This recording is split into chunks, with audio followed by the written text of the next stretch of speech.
আল্লাহ তাআলা বলেন, আমি এক ফোঁটা পানির দ্বারা তোমার অস্তিত্ব দান করলাম। মায়ের গর্ভে আমি আল্লাহ তোমার মতো বান্দা 2-3 কেজি পরিমাণ ওজন, 1 হাত পরিমাণ লম্বা, আমি আল্লাহ তোমার মতোই ক্ষুদ্র বান্দাটারে মায়ের গর্ভে বানাইছি। এত বিশাল আসমান বানাইলাম 6 দিনে, এত বিশাল জমিনটা আমি দোনোটা বানায় দিলাম 6 দিন। আর তোমার মতো একটা ক্ষুদ্র গোলাম মায়ের গর্ভে বানাইতে আমি সময় নিলাম 6 মাসের মতো। কয়দিন? কারণ কি? আল্লাহ তাআলা বলেন এর কারণ, মায়া আর মোহাব্বতের জিনিসটা বানাইতে বড় সময় লাগে। আমি আল্লাহ মোহাব্বত করে তোমারে বানাইলাম, আমি আল্লাহ তোমাকে এত মায়া করি, কারণ লাম ইয়ালিদ ওয়া লাম ইউলাদ, আমি আল্লাহর ছেলে নাই মেয়ে নাই, আমি কাউকে জন্ম দেই নাই, কারো থেকেও জন্ম নেই নাই। লাম ইয়ালিদ লাম ইউলাদে উলায়ে কাস ওয়ালিদ মাউলুদেরা ও খালেকাস। আমি আল্লাহর আদরের ছেলে নাই যে আমারে বাবা বলে ডাকবে, আমি আল্লাহর মেয়ে নাই যে বাবা বলে ডাকবে, আমি আল্লাহর স্ত্রী নাই যে আমাকে স্বামী বলে সম্বোধন করবে। আমি আল্লাহ আদর করে বানাইছি মানুষ, আমি আল্লাহ বড় আশা করে আছি এই মানুষ আমারে মোহাব্বত করে ডাকবে। আমি আল্লাহ মায়ের গর্ভে জবানটা দিয়া নাপাক রক্ত লাগাই নাই, কারণ জমিনে গিয়া জিহ্বা নাড়ায় নাড়ায় তুমি মাকে মা বলে ডাকবা, বাবাকে ডাকবা, মাঝে মাঝে আমি আল্লাহকে আল্লাহ বলে ডাক দিবা। যখন তুমি জবান দিয়ে আমার মাওলার মোহাব্বতে একটা ডাক দিবা, এরে আল্লাহর বান্দা সন্তান যখন মা মা বলে ডাকে, মায়ের মোহাব্বত বারে কাছে টেনে নেয়। এরে আল্লাহর গোলাম সন্তান বাবা বলে ডাকলে বাবার মায়া বেড়ে যায়, সন্তানকে কাছে টেনে নেয়। রে আল্লাহ পাকের মায়া তো মা বাবার থেকে অনেক বেশি। আমার মাওলার কোনো মায়ার সীমানা নাই। ও বান্দা, তুমি যদি একবার আল্লাহ বলিয়া ডাক দাও, আমার আল্লাহর মায়া তোমার দিকে কেন আসবে না? আল্লাহ তোমাকে কেন কাছে টেনে নিবেন না? এরে আল্লাহর বান্দা, এই জমিনের মধ্যে যারা আমার মাওলাকে মোহাব্বত করে ডেকেছেন, আল্লাহ তাদেরকে বড় মায়া করেছেন। এই জমিনে মায়া করার কারণে আজকে আবু বকর সিদ্দিক রাদিয়াল্লাহু তাআলা আনহুকে ভুলতে পারে না, আমার নবীকে জমিনের কেউ ভুলতে পারে না। আমার নবীকে মায়া করেছেন আমার আল্লাহ এত বেশি, যে কারণে জঙ্গলের প্রাণীরা আমার নবীর বড় আশিক। আসমান আমার নবীর বড় আশিক, জমিন আমার নবীর বড় আশিক। আমার নবীর জন্য গোটা মাখলুকাত পাগল হয়ে গেছে। মায়ার নবীকে এত মায়া করলো, জঙ্গলের প্রাণীরা পর্যন্ত নবীরে সালাম জানায়। নবীর একজন আশিক পাগল খেজুর বাগানে পানি দেয়, হঠাৎ কানের মধ্যে আওয়াজ আসছে, নবী দুনিয়ায় নাই। আওয়াজটা কানে আসার মাত্র পানি দেওয়ার পাত্রটা ফলায়া দিয়ে আসমানের দিয়ে তাকায় বলে, মালিক, এই দুইটা চক্ষু আমি রিজার্ভ করে রাখছিলাম রহমতের নবীরে দেখব। কারণ মায়ার নবী এত সুন্দর, ক্ষুধার্ত বান্দা একবার নবীর চেহারা মোবারক দেখলে ক্ষুধা নিবারণ হয়ে যাইত। কেমন মায়ার নবী আমার! আম্মা জান আয়েশা রাদিয়াল্লাহু তাআলা আনহা বলেন, নবী রাতের বেলা এসা পরে আমার ঘরে আসতেন, সূর্যের আলোর মতো হয়ে যাইত। এরে আল্লাহর বান্দারা, ওই নবীর আশিক সাহাবী আল্লাহকে বলেন, আল্লাহ এই চক্ষু দুইটা রিজার্ভ করে রাখলাম আমার নবীকে দেখব আর কলিজা ঠান্ডা করব। আজ আমার নবী যদি নাই থাকে এই চক্ষু দিয়ে আমি ভিন্ন কাউকে দেখতে চাই না। আল্লাহ তুমি আমাকে অন্ধ বানাইয়া দাও, এই চোখ দিয়া নবী ছাড়া আর কাউকে দেখব না। কারণ যেই নবীর একবার দেখলে জাহান্নামের আগুন হারাম হয়ে যায়। এরে আল্লাহর বান্দারা ওই নবীরে চিনলি না রে যুবক,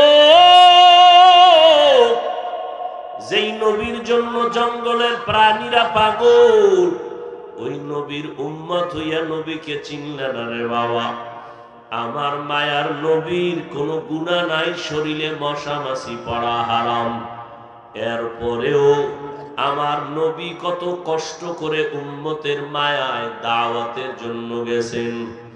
তায়েফের ময়দানে গেলেন, কাফেরেরা কয় মক্কার একটা পাগল আছে, পাথর মেরে তাড়ায় দাও।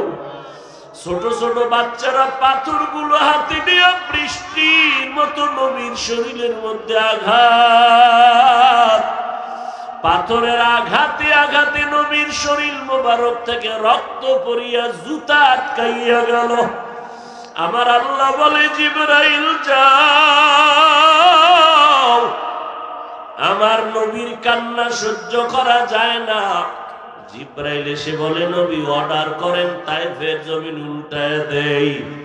মায়ার নবী কাঁদেন আর বলেন ভাই জিবরাইল, ওদেরকে মারবা না, ওরা আমাকে চিনে না, ওরা জানে না আমি কত বড় ইয়তীম। দুনিয়াতে আসিয়া বাবা বলে ডাকতে পারি না, 6 বছরে মা। وإنسانا على إنسان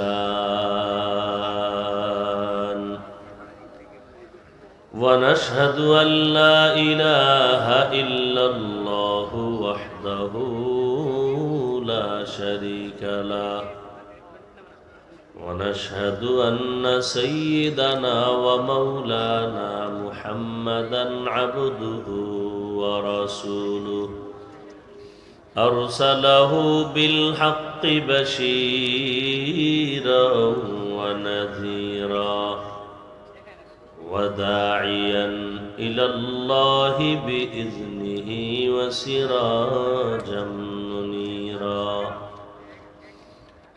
اللهم صل على محمد النبي الأمي وعلى آله وسلم تسليما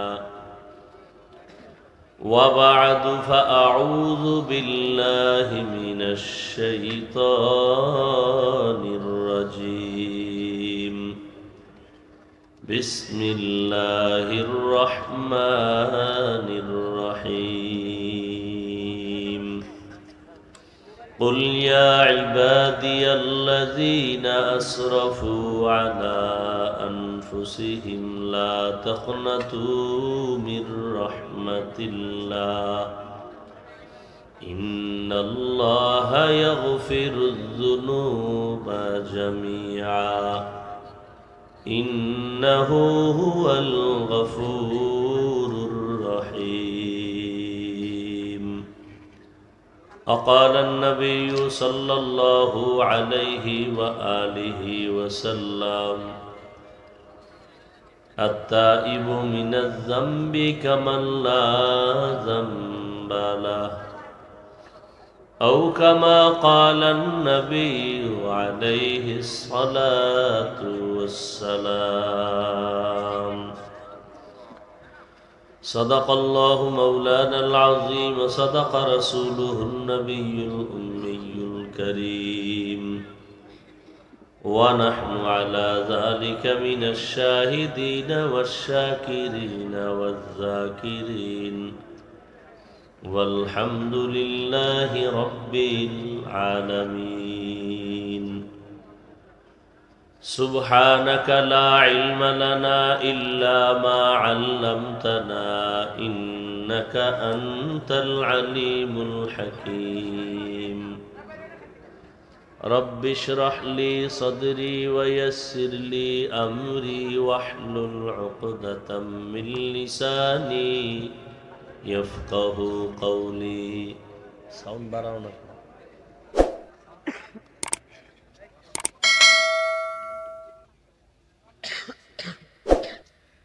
मोमिन जो फिदा नक्श कफे पाए नबी हो मोमिन जो फिदा नक्श कफे पाए नबी हो ज़ीर कदम आज भी आलम का खजीना हो ज़ीर कदम आज भी आलम का खजीना गर सुन्नत नबवी की करे पैरवी उम्मत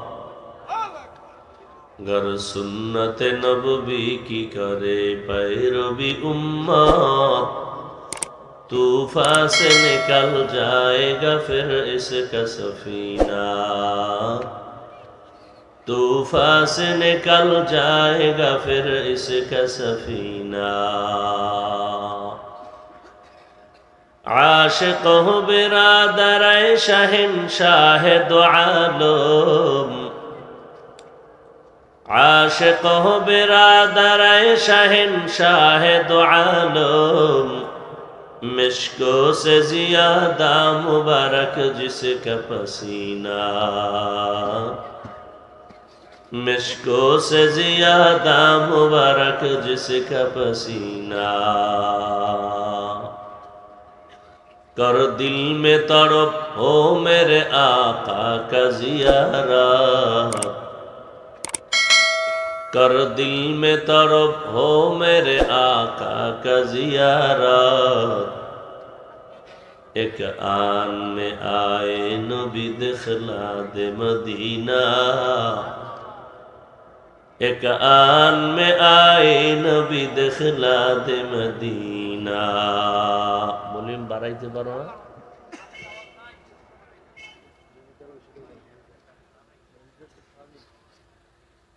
অধ্যকার তাফসীরুল কোরআন মাহফিল বাড়া সাউন্ড বাড়ারো আহম্মক বারবার বলছো একটা কথা মনিটরের সাউন্ড বাড়া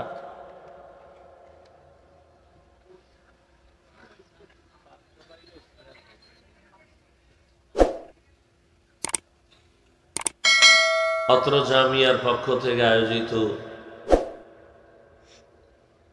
অধ্যকার এই মাহফিলে উপস্থিত মুহতারাম সম্মানিত সভাপতি প্রধান অতিথি আমিরুল মুজাহিদিন হযরত পীর সাহেব হুজুর দামাত বারাকাতুহুম চরমনাই হযরত এসে গেছেন আলহামদুলিল্লাহ অল্প টাইমেই স্টেজে চলে আসবেন ইনশাআল্লাহ রুহানি বয়ান করবেন দোয়া করবেন আল্লাহ পাক শেষ দোয়া পর্যন্ত আমাদের অংশগ্রহণ করার তৌফিক দান করেন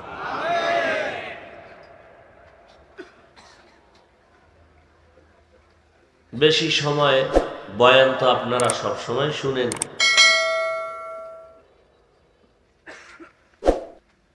মেহমান যখন ঘরে আসে তো মেহমানদের খেদমত করতে গিয়ে মেজবান যারা তারা খেতে পারে কথা ঠিক না তো আজকে বাহিরের মেহমান আসছেন যারা বয়ান করেছেন আলহামদুলিল্লাহ তাদের বয়ান শুনবেন আমার কথা আলোচনা তো শুনতেই থাকেন আশেপাশে অনেক শুনেছেন আজকে আল্লাহর শুকর আমি জুমার সময় বলেছিলাম বাংলাদেশের অনেক বক্তা আলোচক যারা বিভিন্ন স্টেজে প্রধান মেহমান হিসেবে আলোচনা করেন তারা অনেকেই স্টেজে আছেন যে আজকে কোথাও ওয়াজে যান নাই এটা আপনাদের সৌভাগ্য আমাদের সৌভাগ্য উলামায়ে কেরাম মোহাব্বত করা এটা সুন্দর পরিচয় আল্লাহ পাক আমাদেরকেও কবুল করেন উলামায়ে কেরাম যারা আসছেন তাদেরকেও আল্লাহ কবুল করেন দু চারটা কথা সংক্ষেপে আমি বলবো। কোরআনে হাকিমের সূরা জুমারের এক আয়াত আমি পড়েছি। আল্লাহ পাক রসুলকে বলেন, হে নবী, উম্মতকে বলে দেন, মূলত আমি আল্লাহই বলতেছি, হে আমার প্রিয় বান্দা বান্দিরা, তোমরা যারা গুনাহ করে নিজেদের উপরে জুলুম করেছো, তোমরা আল্লাহর রহমত থেকে কেউ ফিরে যাও না। কেন? আল্লাহ সবার জিন্দেগির গুনাহ মাফ করে দিবেন। আল্লাহ হলেন চূড়ান্ত ক্ষমাশীল, পরম করুণাময়। নবীজি বলেন, আত্তাইবু মিনাজ জামবি কামান লা জামবালা, গুনাহের থেকে যারা তওবা করে আল্লাহ এদেরকে এতটা পবিত্র বানায় দেন যে মনে হয় সে জীবনে কোনো গুনাহই করে নাই। দুনিয়াতে আল্লাহ আমাদেরকে পাঠিয়েছেন পবিত্র অবস্থায়। قال النبي صلى الله عليه وآله وسلم ما من مولود إلا يولد على الفطرة فأبواه يهودانه أو ينصرانه أو يمجسانه إلى آخر الحديث। পয়গম্বর বলেন, জমিনের মধ্যে যত মানুষ আল্লাহ পাঠাইছেন সব মানুষের অন্তর ঈমানওয়ালা, ঈমানের আলোতে আলোকিত। নবীজি বলেন, মা বাবা ওই সন্তানকে অগ্নি পূজারী, মূর্তি পূজারী বানায়, গায়রুল্লাহর গোলাম বানায়। জমিনের মধ্যে যখন আল্লাহ মানুষ পাঠাইছেন সবার অন্তর ছিল পরিচ্ছন্ন, আয়নার মতো পরিষ্কার। গুনাহ করার দ্বারা বান্দার সুন্দর আয়নাটা কালো হয়ে গেছে। নবীজি হাদিসে বলেন, মানুষ যখন একটা গুনাহ করে অন্তরে কালো একটা দাগ পড়ে যায়। দুইটা গুনাহ করে দুইটা কালো দাগ পড়ে যায়। এইভাবে গুনাহ করতে করতে করতে করতে অন্তর কালো হয়ে যায়। অবস্থা এমন হয়, দাবি করে মুসলমান, দাবি করে নবীর উম্মত, কিন্তু ইসলামের আমল সহ্য করতে পারে না। নামাজ ভালো লাগে না, রোজা ভালো লাগে না, পর্দা ভালো লাগে না। দাবি করে মুসলমান, নবীর উম্মত, এরপরেও কেন পর্দা ভালো লাগে না, দাড়ি ভালো লাগে না, সুন্নতের আমল ভালো লাগে না? এর একমাত্র কারণ ওই বান্দার অন্তর কালো, ভালো জিনিসও সে ভালো দেখে না। আল্লাহর নবী বলেন, এই অন্তরের ময়লা যদি বান্দা তুমি দূর করতে চাও তাহলে তুমি মেডিসিন লাগাও। যেমন জামায় ময়লা পড়েছে, দোকান থেকে কাপড় কিনলাম বড় পরিষ্কার, নিজের হাতে আনার পরে ব্যবহারের পরে ময়লা হয়ে গেছে। ময়লা দূর করার জন্য সাবান ব্যবহার করো, সাবান লাগায়া ময়লা দূর করে দাও। কিন্তু এমন কিছু ময়লা লাগাইছো পোশাকে, যেই ময়লা সাবানেও দূর হয় না। বলে তো কি করা যায়? বলে তোমার হাতে আর ময়লা দূর হবে না, তৃতীয় আর এক হাত ব্যবহার করো। বলে তা কেমন? বলে রাস্তার বিভিন্ন স্থানে ছোটখাটো বাজারের মধ্যে লন্ড্রিওয়ালারা আছে, এরা বিদেশি মেডিসিন নিয়ে বসে আছে। ওখানে তোমার জামাটা দিয়া দাও, বিদেশি মেডিসিন দিবে তো জামার যত ময়লা তা পরিষ্কার হয়ে যাবে। গুনাহ করার কারণে অন্তর আপনার আমার ময়লা, এই ময়লা দূর করার জন্য আল্লাহর দেওয়া প্রাথমিকভাবে তুমি সাবান লাগাও, জিকির করো, ইস্তেগফারের আমল করো, নামাজ পড়ো, তেলাওয়াত করো। তুই এমন এমন গুনাহ করেই ফেলছো যেই গুনার আসর আর অ্যাকশন নামাজেও যায় না। অনেক নামাজি আছে সুদের টাকায় ব্যবসা করে, আছে না নেই? তাহলে সে নামাজ পড়ে ঠিক, অন্তরের মধ্যে গুনার ময়লা এখনো। ইস্তেগফারের দ্বারাও যায় না, নামাজের দ্বারাও যায় না। কারণ এই ময়লা যদি তুমি সাফ করতে চাও তোমার নিজের হাতে আর হবে না। তৃতীয় হাত লাগাইয়া তোমার অন্তর পরিচ্ছন্ন করো। তৃতীয় হাত কেমনে লাগাইবা? তোমার জিন্দেগিটা তার কাছে তুমি বলো, তোমার রোগের কথা। তার কাছে বিদেশি মেডিসিন আছে, ওই মেডিসিন দিয়া যখন মেহনত করবে, যত কঠিন ময়লা থাক সব অন্তর থেকে দূর হয়ে যাবে। তৃতীয় ব্যক্তি যারা অন্তরের ময়লা দূর করবেন তারা হলেন বর্তমানে ওলি আউলিয়া। তারা কারা? ওলি আউলিয়া।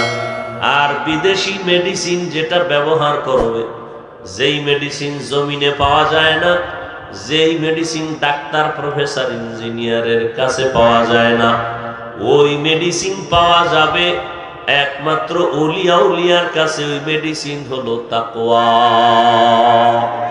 हर के दारत खौफे हक दर दिल मदाम जन्नतुल मअवा देहद ओरा मकाम जुज़बा हक़ची जे मखाज इंसो जा फजले उआ मस्ते दर जुमला जहा।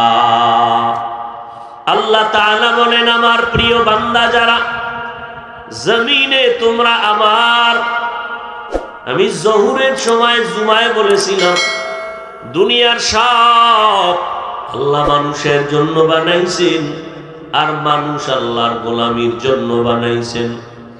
আল্লাহ বলেন, এরে গোলাম, আমি তোমারে বড় আদর করে বানাইছি। আমি আল্লাহ এত আদর করে বানাইছি, আমি আল্লাহ পাক জিনেরও এত মায়া করে বানাই নাই। আমি আল্লাহ ফেরেশতাকে এত আদর করে বানাই নাই। দেখছো এত বিশাল আসমান আর জমিন আমি আল্লাহ বানাইছি, বানাইতে সময় নিলাম মাত্র 6 দিন। কয়দিন? আর তোমার আমার মতো বান্দা যার কোনো অস্তিত্বই ছিল না। হাল আতা আলাল ইনসানি ঈনুম মিনাদ দাহরি লাম ইয়াকুন শাইআম মাযকুরা ইন্না খালাকনাল ইনসানা মিন নুতফাতিন আমশাজিন নাবতালি ফাজআলনাহু সামিআন বাসীরা। আল্লাহ তাআলা বলেন, আমি এক ফোঁটা পানির দ্বারা তোমার অস্তিত্ব দান করলাম। মায়ের গর্ভে আমি আল্লাহ তোমার মতো বান্দা 2-3 কেজি পরিমাণ ওজন, 1 হাত পরিমাণ লম্বা, আমি আল্লাহ তোমার মতোই ক্ষুদ্র বান্দাটারে মায়ের গর্ভে বানাইছি। এত বিশাল আসমান বানাইলাম 6 দিনে, এত বিশাল জমিনটা আমি দোনোটা বানায় দিলাম 6 দিন। আর তোমার মতো একটা ক্ষুদ্র গোলাম মায়ের গর্ভে বানাইতে আমি সময় নিলাম 6 মাসের মতো। কয়দিন? কারণ কি? আল্লাহ তাআলা বলেন, এর কারণ মায়া আর মোহাব্বতের জিনিসটা বানাইতে বড় সময় লাগে। আমি আল্লাহ মোহাব্বত করে তোমারে বানাইলাম। আমি আল্লাহ তোমাকে এত মায়া করি, কারণ লাম ইয়ালিদ ওয়া লাম ইউলাদ, আমি আল্লাহর ছেলে নাই, মেয়ে নাই, আমি কাউকে জন্ম দেই নাই, কারো থেকেও জন্ম নেই নাই। লাম ইয়ালিদ লাম ইউলাদে উলায়ে কাস ওয়ালিদু মাউলুদেরা ও খালেকাস। আমি আল্লাহর আদরের ছেলে নাই যে আমারে বাবা বলে ডাকবে, আমি আল্লাহর মেয়ে নাই যে বাবা বলে ডাকবে, আমি আল্লাহর স্ত্রী নাই যে আমাকে স্বামী বলে সম্বোধন করবে। আমি আল্লাহ আদর করে বানাইছি মানুষ। আমি আল্লাহ বড় আশা করে আছি এই মানুষ আমারে মোহাব্বত করে ডাকবে। আমি আল্লাহ মায়ের গর্ভে জবানটা দিয়া নাপাক রক্ত লাগাই নাই, কারণ জমিনে গিয়া জিহ্বা নাড়ায় নাড়ায় তুমি মাকে মা বলে ডাকবা, বাবাকে ডাকবা, মাঝে মাঝে আমি আল্লাহকে আল্লাহ বলে ডাক দিবা। যখন তুমি জবান দিয়ে আমার মাওলার মোহাব্বতে একটা ডাক দিবা, এরে আল্লাহর বান্দা, সন্তান যখন মা মা বলে ডাকে, মায়ের মোহাব্বত, মায়ের মোহাব্বত বাড়ে, কাছে টেনে নেয়। এরে আল্লাহর গোলাম, সন্তান বাবা বলে ডাকলে বাবার মায়া বেড়ে যায়, সন্তানকে কাছে টেনে নেয়। রে আল্লাহ পাকের মায়া তো ওই মা বাবার থেকে অনেক বেশি। আমার মাওলার কোন মায়ার সীমানা নাই। ও বান্দা, তুমি যদি একবার আল্লাহ বলিয়া ডাক দাও, আমার আল্লাহর মায়া তোমার দিকে কেন আসবে না? আল্লাহ তোমাকে কেন কাছে টেনে নিবেন না? এরে আল্লাহর বান্দা, এই জমিনের মধ্যে যারা আমার মাওলাকে মোহাব্বত করে ডেকেছেন, আল্লাহ তাদেরকে বড় মায়া করেছেন। এই জমিনে মায়া করার কারণে আজকে আবু বকর সিদ্দিক রাদিয়াল্লাহু তাআলা আনহুকে ভুলতে পারে না, আমার নবীকে জমিনের কেউ ভুলতে পারে না। আমার নবীকে মায়া করেছেন আমার আল্লাহ এত বেশি, যে কারণে জঙ্গলের প্রাণীরা আমার নবীর বড় আশিক। আসমান আমার নবীর বড় আশিক, জমিন আমার নবীর বড় আশিক। আমার নবীর জন্য গোটা মাখলুকাত পাগল হয়ে গেছে। মায়ার নবীকে এত মায়া করলো, জঙ্গলের প্রাণীরা পর্যন্ত নবীরে সালাম জানায়। নবীর একজন আশিক পাগল খেজুর বাগানে পানি দেয়, হঠাৎ কানের মধ্যে আওয়াজ আসছে, নবী দুনিয়ায় নাই। আওয়াজটা কানে আসার মাত্র পানি দেওয়ার পাত্রটা ফলায়া দিয়ে আসমানের দিয়ে তাকায়, বলে মালিক, এই দুইটা চক্ষু আমি রিজার্ভ করে রাখছিলাম রহমতের নবীরে দেখব। কারণ মায়ার নবী এত সুন্দর, ক্ষুধার্ত বান্দা একবার নবীর চেহারা মোবারক দেখলে ক্ষুধা নিবারণ হয়ে যাইত। কেমন মায়ার নবী আমার! আম্মা জান আয়েশা রাদিয়াল্লাহু তাআলা আনহা বলেন, নবী রাতের বেলা এসা পরে আমার ঘরে আসতেন, সূর্যের আলোর মতো হয়ে যাইত। এরে আল্লাহর বান্দারা, ওই নবীর আশিক সাহাবী আল্লাহকে বলেন, আল্লাহ এই চক্ষু দুইটা রিজার্ভ করে রাখলাম, আমার নবীকে দেখব আর কলিজা ঠান্ডা করব। আজ আমার নবী যদি নাই থাকে, এই চক্ষু দিয়ে আমি ভিন্ন কাউকে দেখতে চাই না। আল্লাহ তুমি আমাকে অন্ধ বানাইয়া দাও, এই চোখ দিয়া নবী ছাড়া আর কাউকে দেখব না। কারণ যেই নবীর একবার দেখলে জাহান্নামের আগুন হারাম হয়ে যায়। এরে আল্লাহর বান্দারা, ওই নবীরে চিনলি না রে যুবক? যেই নবীর জন্য জঙ্গলের প্রাণীরা পাগল, ওই নবীর উম্মত হইয়া নবীকে চিনলে না রে বাবা। আমার মায়ার নবীর কোনো গুনাহ নাই, শরীরে মশা মাছি পড়া হারাম, এরপরেও আমার নবী কত কষ্ট করে উম্মতের মায়ায় দাওয়াতের জন্য গেছেন। তায়েফের ময়দানে গেলেন, কাফেরেরা কয় মক্কার একটা পাগল আছে, পাথর মেরে তাড়ায় দাও। ছোট ছোট বাচ্চারা পাথরগুলো হাতে নিয়ে বৃষ্টির মতো নবীর শরীরের মধ্যে আঘাত, পাথরের আঘাতে আঘাতে নবীর শরীর মোবারক থেকে রক্ত পড়িয়া জুতা আটকাইয়া গেল। আমার আল্লাহ বলে, জিবরাইল যাও, আমার নবীর কান্না সহ্য করা যায় না। জিবরাইল এসে বলে, নবী অর্ডার করেন, তায়েফের জমিন উল্টায় দেই। মায়ার নবী কাঁদেন আর বলেন, ভাই জিবরাইল, ওদেরকে মারবা না, ওরা আমাকে চিনে না, ওরা জানে না আমি কত বড় ইয়তীম। দুনিয়াতে আসিয়া বাবা বলে ডাকতে পারি না, 6 বছরে মা